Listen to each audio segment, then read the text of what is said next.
Okay, for 81, they give us a graph over here on the right, and notice this graph ends, right? It doesn't have arrows on both sides of the graph.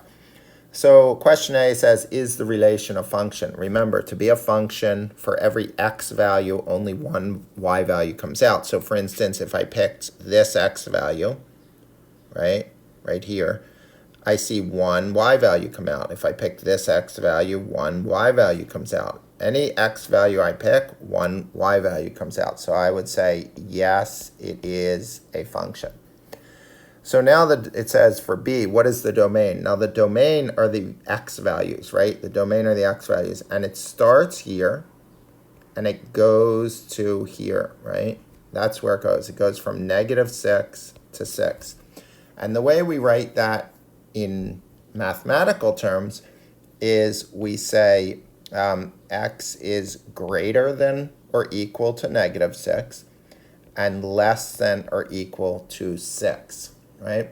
Okay.